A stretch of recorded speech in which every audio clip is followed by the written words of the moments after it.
You know, I love America. I wanted to go back to America. It's been so long since the last time. So, I decided I'd go last year.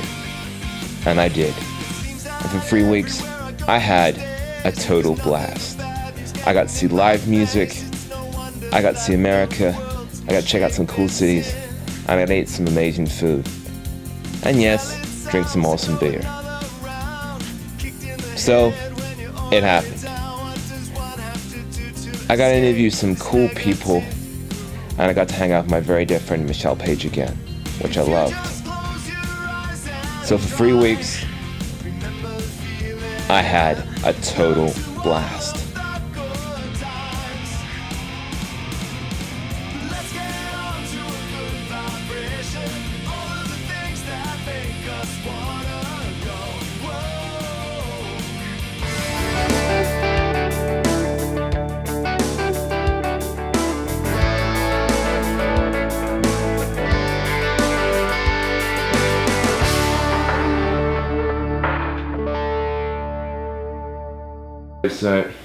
So how you find being in LA and giving it a go and getting auditions and stuff? So it's one of those things that, you know, I started giving LA a crack a long time ago, and initially when I was on my own it was really, really difficult, but I worked hard to get signed with the management team that I'm now with and I love, and since being with them it's been an absolute dream to be busy and to be meeting incredible people.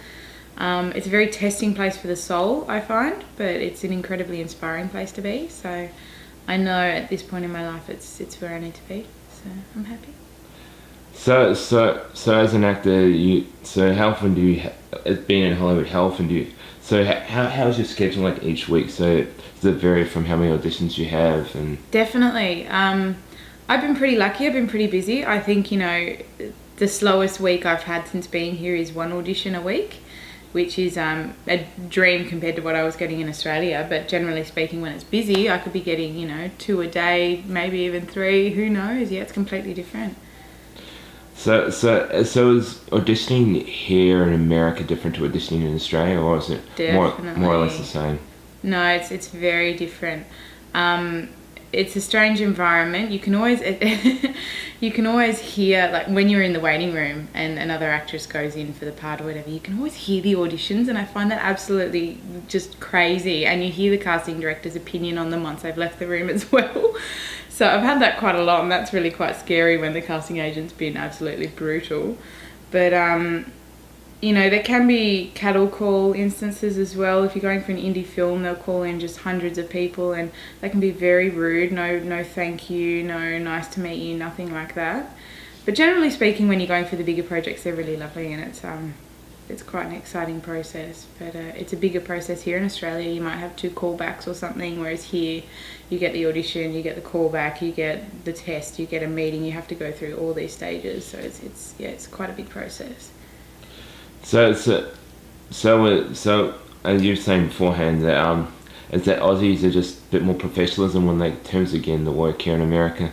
I mean, that's a huge generalisation, but a lot of people, you know, do say that the Aussies are getting lapped up over here, and it is true. They do love the Aussies. I think the people I've, you know, questioned about that, they've expressed that it's because of the work ethic, that perhaps, you know, Australia is quite good at cutting you down to size whenever you get tall poppy syndrome, and so we know we're just, you know, a spoke in the wheel as such, and we're not the main show essentially. So we, generally speaking, have quite a good work ethic, but that's not to say that some Americans don't. Well, a lot of Americans don't as well. That's just something that casting agents do appreciate, you know, for sure. So how did it feel being part of a big ad campaign, which was the RACV one? Was it a sign to be part of that, or? It was great. It was I was lucky that was the, you know, commercial I landed, because you know, I got to work with a character, and the people on it were already established, and they were all really, really lovely people. The director, Paul Middleditch, was absolutely fantastic as well. And it was great for me. It gave me a really good kickstart. It put some money in my wallet. It got me, you know, through the door for Neighbours. I firmly believe that definitely helped me in that respect. And you know, it's essentially paid for my initial travels to LA. So I wouldn't be here without it, potentially. So what was it like being on the show such as Neighbours? How was that experience? It was really fun, yeah. I auditioned with Thea McLeod, who's absolutely lovely, and it was a really, really fun experience. I'd actually been backstage before and done a little bit of, work here and there with them before, but this time, I got to kind of have a recurring role, which was it was great, and it was lovely to meet them all, and they're really pleasant people to work with, and it was great for my press and publicity, which has now allowed me to be eligible for the visa I need to stay here. So no, it was an absolute blessing. So you're working here more often. So is it hard to get like a visa to come work here, or is it? Yeah, they don't make it easy. I think, if you are genuinely an actor and you've been doing it for some time, then it's quite, I don't want to say easy, but it's accessible to get no one. You just need to show that you've done a lot of short films, a lot of, indie stuff even is fine. It doesn't have to be Neighbours, it doesn't have to be this or that, but you have to have references, you have to, you have to provide a lot of documentation, and that takes, years of building up. So if you've genuinely been doing it, then it's quite easy to do. So do you enjoy doing photo shoots as well as doing the acting and stuff like that? Is that just... It's something that I'm just starting to enjoy a bit more, actually. I used to kind of be a bit funny in front of a still camera. I didn't really feel comfortable, but now I'm doing more and more of it out here, because you just meet so many incredible people. And I had one yesterday, for example, and they're really fun. You just get to kind of muck around by yourself and play dress ups, and there's no pressure. It's really easy because you can take 1,000 photos, So no, I've been enjoying that, and I'd kind of be interested in exploring it a little bit more, I think. So is there anything you wouldn't do as an actor for a role? I wouldn't do? Yeah. Oh, that's a good question. It's one of those things that, like, in a way, in the position I'm in right now, I can't really afford to, I have to pick and choose my no's. I have to be quite open-minded and willing to do a lot of things, and there's not much that does make me uncomfortable. The only thing I would definitely debate doing would be a nudity or sex scene if the script didn't need it, if it seemed irrelevant to the story. That's obviously a conversation I'd have to have with my managers anyway, and hard to say. Good question. So why do you think a lot of movies these days want to have nudity? Do you think it's needed, or is it just for getting people into the cinema as well? No, I think that as the film world progresses, I think that the shock factor is becoming more and more appreciated. If you look at things like Game of Thrones and things like that, people love the shock factor. And, the nudity and the sex definitely aids that, and it gets people, kind of worked up and excited, and not in a gross way, but it draws people in for sure. I think it comes down to the shock factor. And human nature, it's violence and sex is essentially, it's like a car accident to us. We can't look away. It's something that really draws us in, So what do you hope the rest of 2015 will have in store for you? What do you hope will happen for you in 2015? I think the next logical step for my career is to book something. Hopefully that ends up being a pilot or a film within the next couple of months. I have had this conversation with my agent, and we're hoping that is the next step, because apart from that, there's kind of really nowhere else to go. I've got the managers I wanted, I've got the agent that I want. It's really just a matter of booking something in, and regardless though, look, I'm really happy with where I'm at. I'm auditioning for incredible projects. I'm getting to read scripts that are just blowing my mind, and I feel very blessed to be in this position. I study under a scholarship at Stella Adler, which is an absolute blessing as well. They've looked after me so well. So it's always the same goal for me, to just get better at what I'm doing and to just progress to the next level, for sure. So how does having like a good agent and a manager help you? And how have they helped you get your foot in the door in Los Angeles in America? So it's one of those things. Like, I look back on how it was being unrepresented before, and I can't believe that I stuck to it. I'm really proud of myself, because it's really difficult. Having the agent and the manager is that person to call and talk to if you have a question, if you have a doubt. They're the ones that get you in the door. Getting professional auditions is next to impossible if you're freelancing. It's so hard. And the kind of stuff I'm going for, like whether it be like Pirates of the Caribbean or Steve Jobs or whatever, it's it's huge to be going for these things, and there's no way I could be in this position without them. And it's really, really important to have people that you click with and that you get along with and that care about you and that you care about, because you end up going on this journey together. You share this huge chunk of your life with them. It's really important. So have you got your SAG yet? Is that next in the pipeline? Have you got like a... That's next in the pipeline. I haven't been doing, because you can become SAG eligible by obviously doing indie things that are SAG eligible, obviously. But because of the amount of auditions I've been doing, I just haven't had the time to pursue that. So it's going to be a matter of booking something.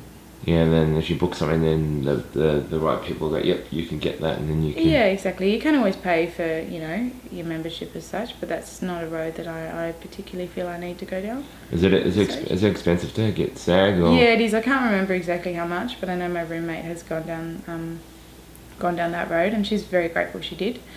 But I'm kind of taking a different tack that I think is more appropriate to me. That's cool. So what do you hope will happen in the next few years for you as an actor? What's your long-term goal, if you have one?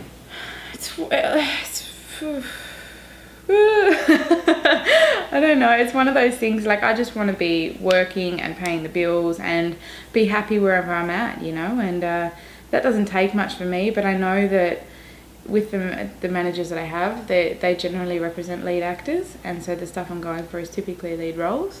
And so I, am hoping that once I've landed the initial one, it will be a kind of domino effect and that things may start falling into place a little bit. I would really just like to get a good foothold in the industry that's respected. I'm not pursuing A-list stardom necessarily, or fame. That's not something that appeals to me. If it happens, it happens. But essentially for me, I just want to be happy with where I'm at, and I want to be paying the bills doing what I love. That's huge in itself. So what have you seen recently as an actor that's inspired you? Theory of Everything was just...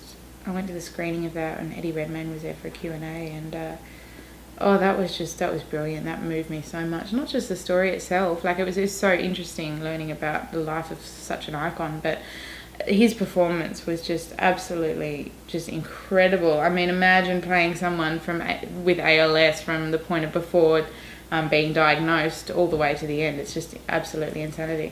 And also another one was St. Vincent with Bill Murray. I saw that the other day, and that was really beautiful too. There's so many. I'm moved so easily, But the thing with me is I'm mainly moved by performances, not necessarily a theme or the film itself. It's more the actors.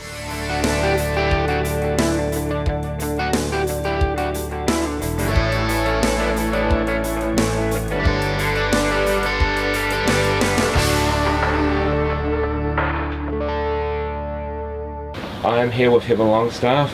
We've just been at EarthCath. I'm going to ask you a few questions. And so how do you enjoy living in LA compared to being in Nashville as a songwriter? Goodness. How's it different for you?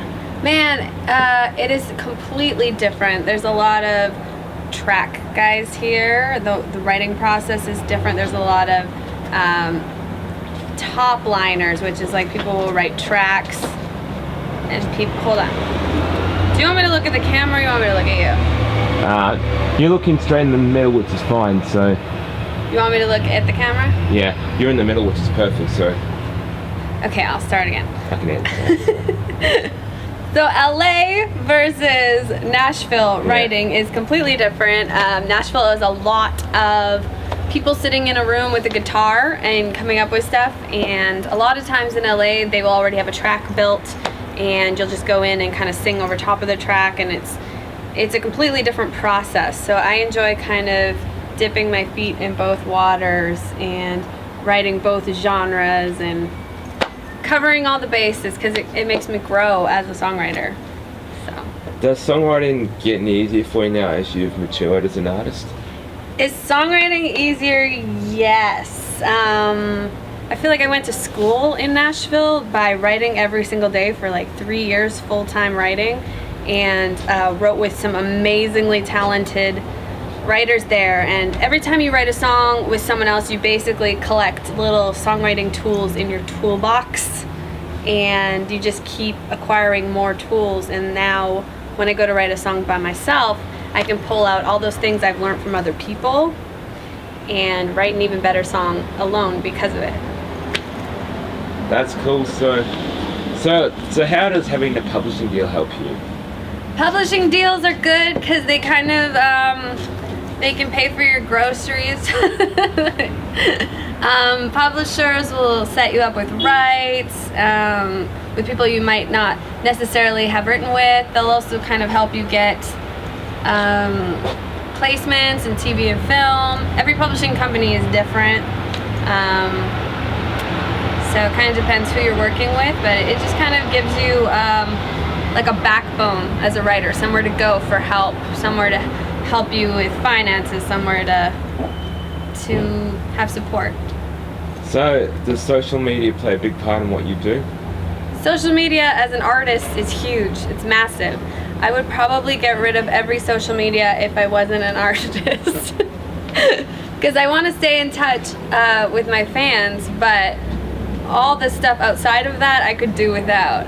Social media is absolutely necessary though to let your fans know what's going on and get to know them and have more of like a personal relationship with them. I think it's really important, and I feel like I know so many people that I've actually never met just from them being on my pages and us kind of conversing that way. So how is the upcoming EP different from what you've written earlier? I would say that the new EP coming out this year is the evolution of Heather Longstaffe. I would say you would hear it and still know it was me, but it's kind of me, the best I've ever been. I'm really proud of it. It's still extremely poppy country. There's songs that I'm really, really proud of, and I just feel like I got to this level of writing where I'm just really proud. Do you have moments where you get a mental blank and you can't write and have to take time out and take time off? Actually, when I'm happiest is when I normally have the least to write about. When I'm miserable, I have tons to write about. I can always walk into a room and, like a job, get a song written. But my best songs come organically when I'm not trying to push it. And so sometimes I go a long time without that organic portal opening, months sometimes, where I don't know if it's coming back, but it always does come back, and those are normally my best songs. I'll leave you with this last question. So what does 2015 have in store for you? What does it mean to you? 2015 super exciting, because we are coming out with the EP, which we just wrapped in Nashville, and it's got 5 songs as of right now on it that I'm really excited about, and it's going to be the first thing that I can tangibly put in someone's hand, you know, that is Heather Longstaffe music, and so that's super exciting for me. We're going to do some radio releases. Hopefully we'll get to Australia. For sure, cool. North America. And yeah, I'm going to be touring a bit, so stay tuned because it's an extremely exciting year. I'm pumped.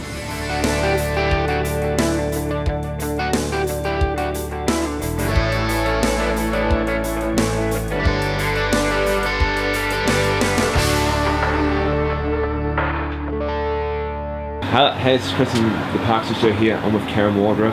She's kindly given up her time today to answer some of my questions, and I really appreciate it. So, are you happy at how things have gone with your music so far in the last couple of years?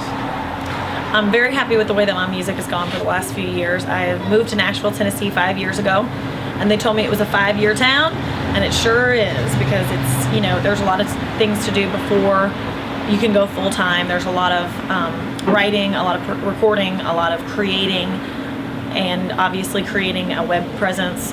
There's a million things to do before you feel like you're at the point of your career where you can really take it full time. And I think for the first 3 years living in Nashville, Tennessee, I was very much growing it, and then for the past 3 years, or 2 years or so, I've been able to be full time on the road, touring, just living the dream, just making country music and making people smile. That's kind of my goal. So What was it like appearing on a television program? On Bravo? Yeah.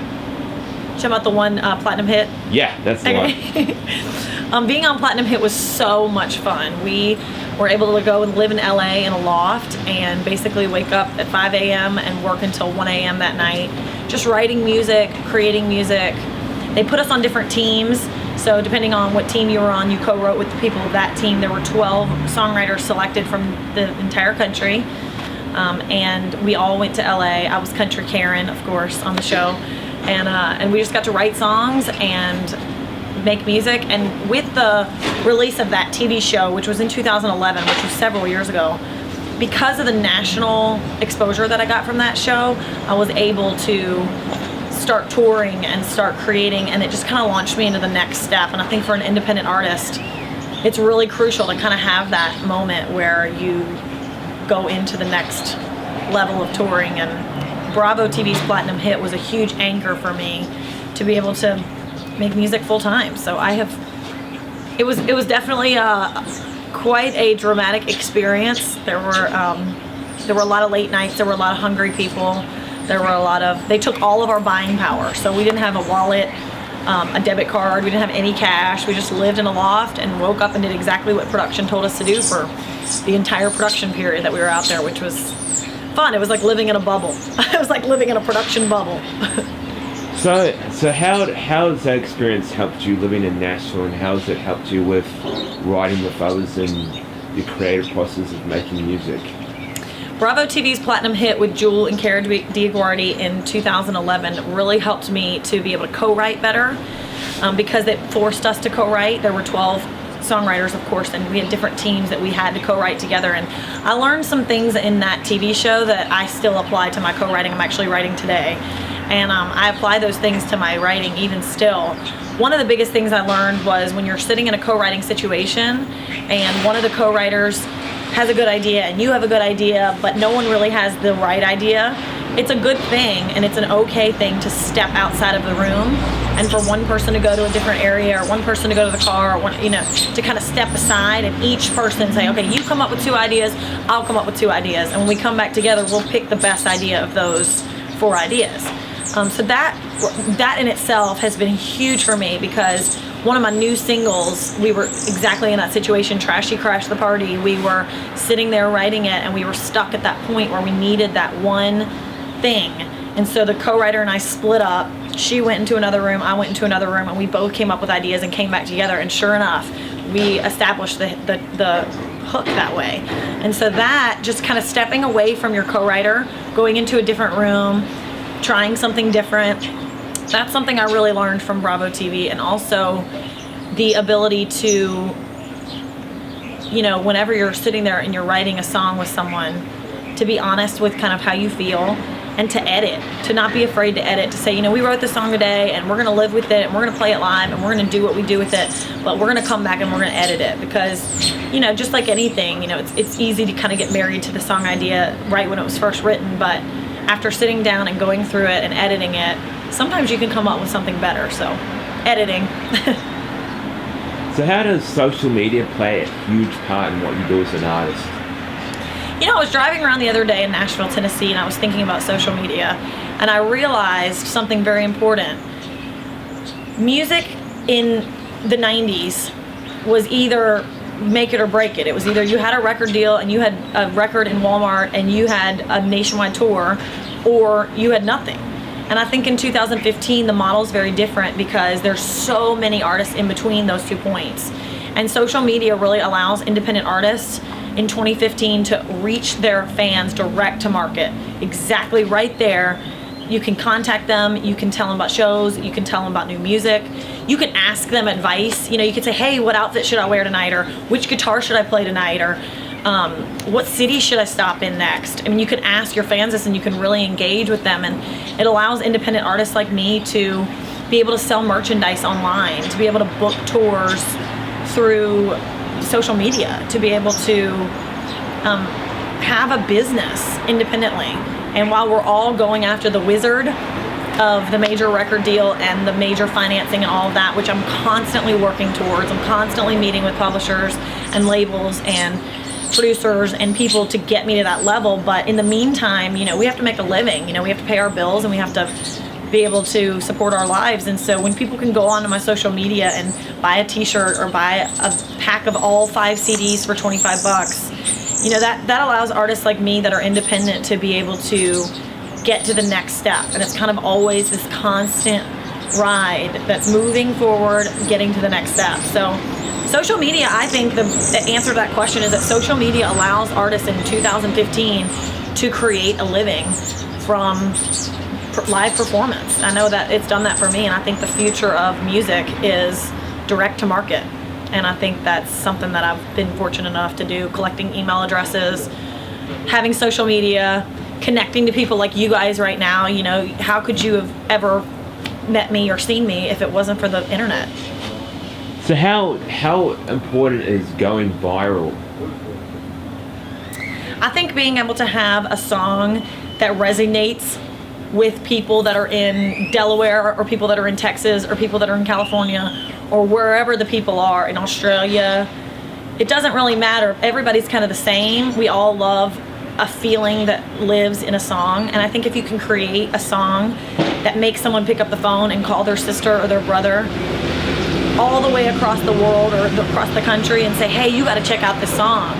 I just think that is so powerful. And I think writing songs, it's kind of about resonating. What song is going to resonate? What song is going to hit somebody in a place where they may be called to call somebody up and tell them about it? And I think that having a song on YouTube or on the internet that goes viral just brings the whole thing to a whole new level. And the sky's the limit. So what does the rest of 2015 have in store for you? As an independent artist, you never really know what's next. And I will admit, I have no idea what's next for me. I have some things booked up. I have a really wonderful tour schedule that's routed for 2015. I will be playing at the New Orleans French Quarter Festival, and this year I just finished playing the Bluebird Cafe 2 nights ago. I'm going to be out on the road playing all the way from Des Moines, Iowa to Ohio, to Tennessee, to Louisiana, to Florida. So it's always a constant touring thing for me, because playing live music is what makes me tick. Playing live music is what makes my clock just keep going.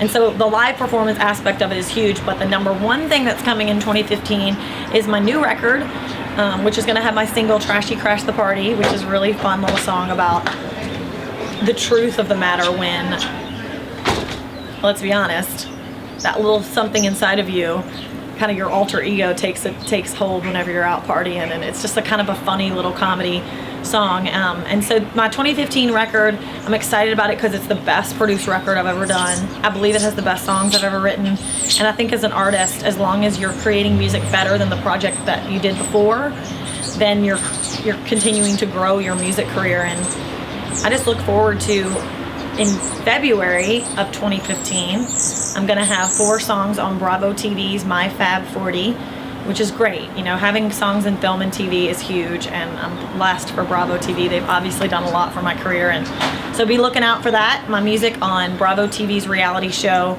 My Fab 40, coming to you in the spring of 2015. And then a big old question mark. I don't really know. Maybe a festival in Australia. Maybe I'm going to New Zealand. Maybe I'm going to Ireland. I've actually had an inquiry to go play music in Ireland and London, so I'm running the numbers on that to see if I can make that work, because let's be honest, that's what it's about, traveling. Cool. Playing live music allows you to travel, and that's wonderful. Cool. That's perfect.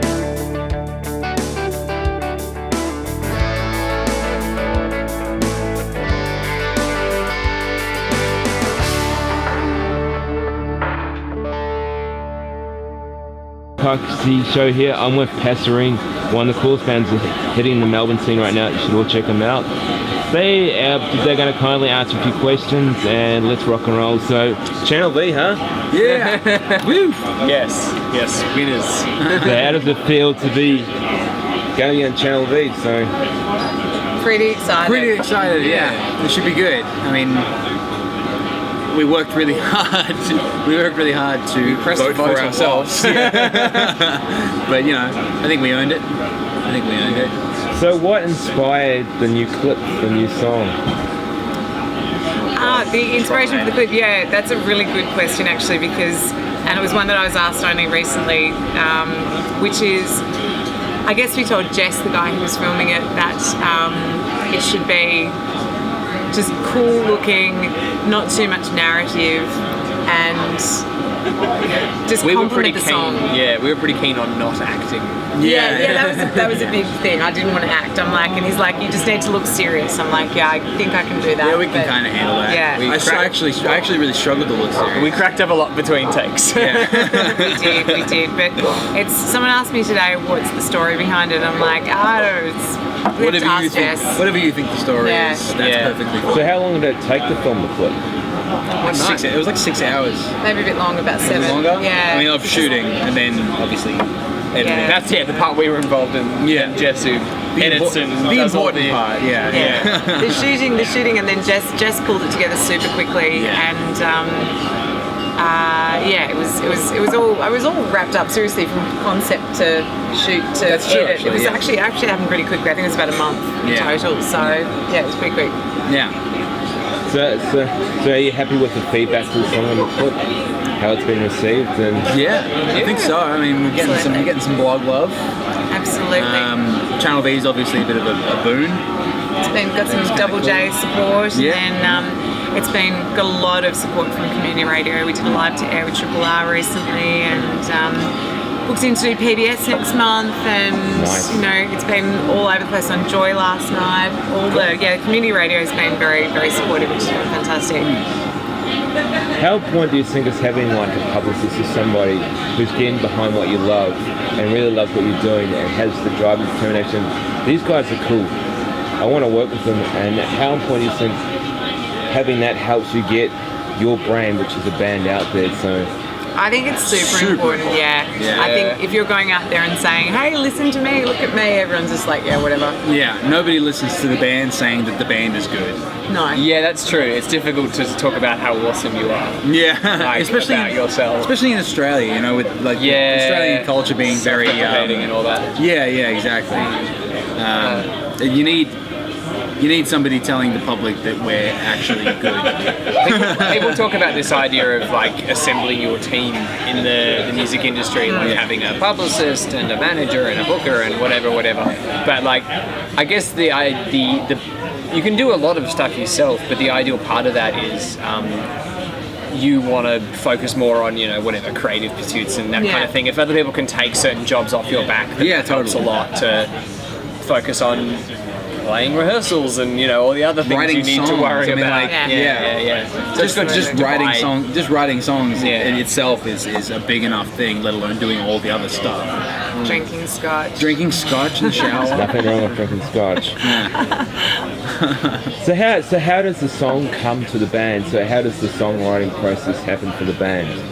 Usually it starts with me in terms of I've got a melody and a rough lyric sort of sketched out and a very basic harmonic progression, and then I usually take it to Alex, who'll sort of play around with it and come out, because although Alex is a drummer, he's also a very amazing musician in general, and so he'll usually flesh out harmony, and then Ben's sort of the production side of things. So we've all got but then we're still kind of playing around with that. We're actually still developing a rhythm to how we write, which is kind of cool. Do you ever just have sessions where you just jam out and then something happens, you go, shit, that's pretty good? We did actually kind of do that. It doesn't. There's more planned because of the way the band is involved in the thing, as from a live production perspective. He can't just like vibe off us. He needs time to prepare his. There's a little bit of back and forth. It's not quite as instantaneous as just picking up a guitar, but I'm been refining my processes for years and whatever to try and make it as instantaneous as possible. But surprisingly quick, actually. Yeah, it shouldn't be something you sort of sit and wait to render. You know what I mean? I'm doing things and just playing with it, and going, that wasn't doing me good, and then I'm trying this instead. So eventually go, oh, that's cool, and then something else starts it up again. Like a real instrument. Yeah. So have you guys ever had moments like where basically you're stuck? You don't know, you're trying to write something and you're just like, I can't do this right now, I need to do something else before? I do all You the get that time. all the time. Yeah. All the time. I think everybody hits those walls. Yeah. Walking's really good for that. I find, for me, melody comes to me really easily. I constantly have, like, my iPhone's probably got about 50 songs in it that I haven't actually finished. And but for me, it's the lyric stuff that I really need to sit down and work on.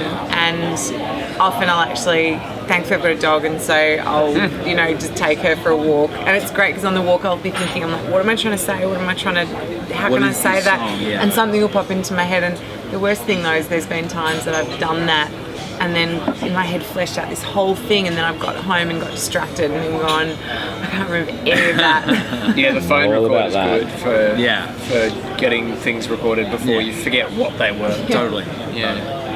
So why do the Fleetwood Mac cover on your shows? That's What's my doing? Yeah. The story was I wanted to do first a cover of Everywhere because that's my favourite Fleetwood Mac song, and I've been wanting to do a cover of that song for years. And I've actually been in a band that had a female singer. But then, so as soon as we said, oh, we're going to do a cover, I was like, yeah, we're going to do Everywhere. And then I sat on it for like a day, and I was like, we shouldn't.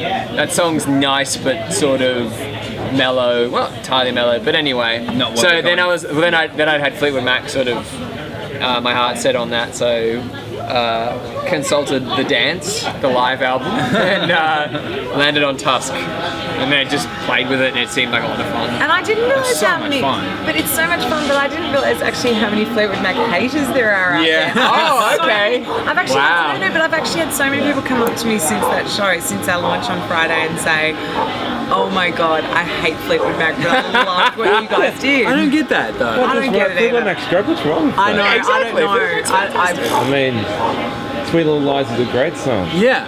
70s, Yeah. 70s classic rock, as far as I'm concerned. It was It's just a really good fantastic, era for man. music. It was just really great. I agree, I really don't know, but seriously, I've had multiple people. Totally, I've had the same. Yeah, I've had the same. I mean, we do a very Same. different version of that song, obviously. Yeah. So Yeah. it gets quite, synthesizer-y and that kind of Yeah. thing. But yeah, Which is cool. We think it sounds like us. yeah, that's the. So you've been fortunate enough to get some pretty good support gigs. So how did some of them come about? Probably you're referring to the Boney M one. I Boney M was reckon. lucky. Boney M was luck, I think. That was really lucky. Another band was actually booked in to do it, and at the last minute we got cancelled, and we were able to step up to the plate. So it was super fantastic. The thing was that this wasn't involving band. This was in the original iteration of the band, which was 7-piece and more soul disco. And it was basically me and Alex, guitar, keys, bass, sax, and trumpet. And it was great because first it was 2 sold out shows, and we weren't sure how many people would bother to get there for the support act. Yeah. And given that it was such a last minute thing, we thought our name won't have been on any of the promo material. No one knows who we are. And we walked out into this packed theatre at Crown with just every seat was full and everybody was in them. And it was quite daunting because I mean, I played to that many people before, but it was more, we didn't expect it. We thought, of a support band, no one will be there. But everybody was there because the ticket actually said Boney M, 8:30 p.m. 30. Yeah. Which is cheating, but we benefited, I think, from it, which is great. It was awesome. It didn't say anything, it didn't say anything about there being a support band, so everybody was there. And it was the most polite crowd I've ever played to. Yeah. Everyone was... Yeah. Wow. It was nice. great. That never happens. Yeah. It was great. At the end of the show, I heard a woman say, as I was packing up my viola, I heard her say, "Good job." And I was like, Yeah. Well done. So polite. Because they're all very middle-aged. yeah. Right from the So it was start, just like, good job. Probably that's probably coming for the 1 gig a year, and it's like That was the one thing they go Yeah. to. Oh, there was a big shout out if you haven't been watching. There was a nana who was going off. One of my friends was like, "Man, she's raided the meds cabinet at the nursing home." She was going nuts. So how does social media help the band? Well, that's your domain. You can talk about how does it help us. Well, I mean, you're only in front of actual people so often. Yeah. Doing gigs and that kind of thing. So I suppose, like, now that we don't have, fan club sign-ups or whatever quite the same as we used to. Newsletters and all that kind of stuff. Yeah, street teams probably still exist in some Yeah, capacity, but they're just different and small. Yeah, I don't know. Like, it's just expensive. how else? Like, it sort of sounds like really sort of unfortunately new age of me or whatever, but like how else do you know what, you know, when we are playing a gig, and how else do you know when we're on TV or whatever else we're doing? Like it's the only way to kind of keep up to date with things, I suppose, is you know, sign up to something like Facebook and then you like things and it just kind of shows up in front of you anyway. Yeah. And it's a great way to actually connect to people one-on-one as well too. Like I know we've got a Twitter follower, Solomon, and he is like such a crazy fan, like retweets everything, goes crazy and everything like that, and he's in Spain. I was thinking of his handle. I'm going, God, come on, where's the name? Miguel. I'm sorry, Miguel, you're probably watching this and you're going to be like, that bitch. It's great. It's ridiculous. It really is crazy. It is really cool.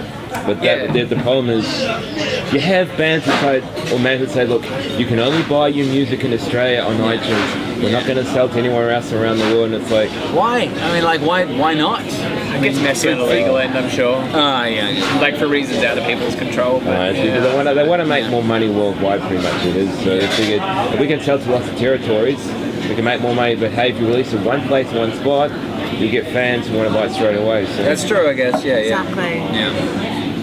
So what does the rest of 2015 have in store for the band? What's the plan for the band? Well, it's a pretty short-term plan for the moment.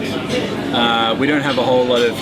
Do we actually? I don't think we've got much past the upcoming East Coast tour. To be honest, we've really just been focusing on the launch of Set Me Light and the clip and everything. Yeah. And this Channel V win has been a massive.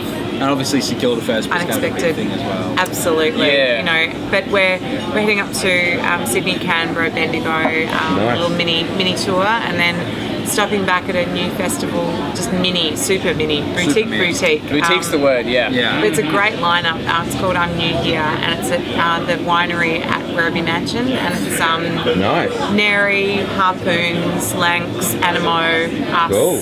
Vince Peach DJing as well too. So it'll be lots of fun. And so that's at the tail end of our little mini tour, and then after that, to be honest, I think we'll just be recording more stuff. We need to write more songs. Writing, rehearsing, and we've got another single ready to go. We're just kind of holding on to it, but there's potentially some other stuff happening.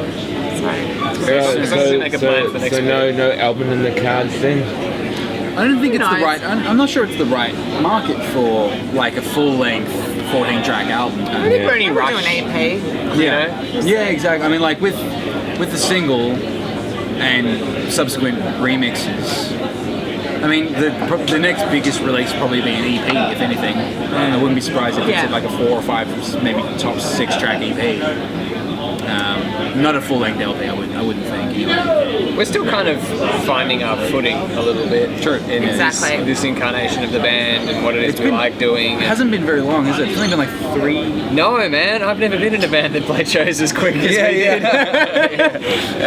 But we're doing fine, so, you know, right calls were made. Keep going, I guess. But yeah, it's sort of, we're still figuring it out. So if you guys could have the ultimate lineup, who would it be on it? Oh, in terms of like a festival or a bill? Oh, Golden Plains, no question. Oh yeah, like you want to talk about where we want to play. Oh yeah, no, I would replace Ben with, you know, like Quartet or something, and I'd replace Alex with Questlove. But you are kind of Questlove anyway. And I would be, you know, Tracy Thorn. Fine, there you go. You replaced yourself? That's the ultimate version of band. That would be a sick band, actually. I could see that. Imagine that. Tracy Thorn, Questlove, and Quartet. That would be pretty phenomenal. Anyway, no, it's not out of the question either. For me, no question, Golden Plains. Yeah, I'd no question. But if you could have put your own lineup together, who would you like a bunch of bands in one? Quartet, Questlove, Everything But the Girl, Caribou, Little Dragon. These are things that are kind of at the front of mind now, I suppose. We're forgetting, you know, we'd love to play with the Rumours lineup of Fleetwood Mac or something. Well, you know, is that throughout history? Whatever. Living or dead, like Beethoven would be great. Beethoven. Absolutely. open with him. Move on to a bit of Miles Davis and Coltrane for sure. Oh jeez. Yeah. Oh man, how long have you got? Far out, James Brown. I will leave up the one last question. If you could have anybody in a video clip, who would it be? Anybody for the video clip? Oh man, Dave Grohl probably. Dave Grohl would be fun. He seems like a really cool guy, man. And he'd be really good in a film clip.